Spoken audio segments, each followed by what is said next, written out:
Agartala GRP থানার police এক মানব পাচারকারীকে গ্রেপ্তার করে। ধৃত মানব পাচারকারীর নাম সাইমন মিয়া, বয়স 25 বছর। তার বাড়ি কমলাসাগর মিয়াপাড়া এলাকায়। আগরতলা জিআরপি থানার ওসি তাপস দাস জানান, ধৃত সাইমন মিয়া বাংলাদেশ থেকে ভারতে অবৈধভাবে রাজ্যে আসা বাংলাদেশি নাগরিকদের সাহায্য করে থাকে। তাকে জিজ্ঞাসাবাদ চালিয়ে আরও কিছু নাম জানা গেছে। সোমবার পুলিশ রিমান্ডের আর্জি জানিয়ে তাকে আদালতে সোপর্দ করা হয়েছে।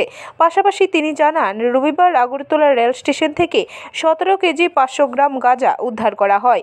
উদ্ধার হওয়া গাঁজার মূল্য বহিরাজ্যে 2,62,000 টাকা। গাঁজাগুলি 5টি ব্যাগে ছিল, তবে কাউকে আটক করা যায়নি।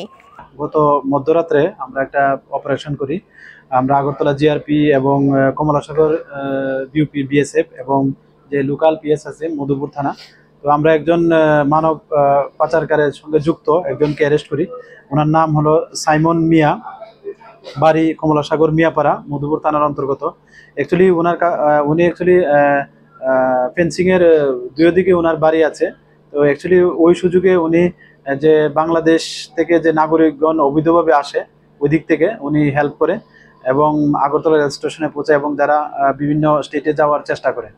তো আমরা আজকে ওনাকে মহামান্য আদালতে প্রেরণ করছি এবং সঙ্গে পুলিশ রিমান্ডও চেয়েছি এবং ওনার কাছ থেকেও আমরা কিছু নাম আরও পেয়েছি। তো এইগুলি আমরা ভেরিফাই করছি এবং আমাদের যে বিএসএফ এর যে গোয়েন্দা দপ্তর আছে এবং আমাদের যে আরও সিস্টার এজেন্সি আছে, আমরা ওনাদের সঙ্গেও এই নামগুলো শেয়ার করেছি এবং তার সত্যতা যাচাই করে এবং তাদের আইডেন্টিফাই করে আমরা অবশ্যই তাদের আইনের আওতায় আনব।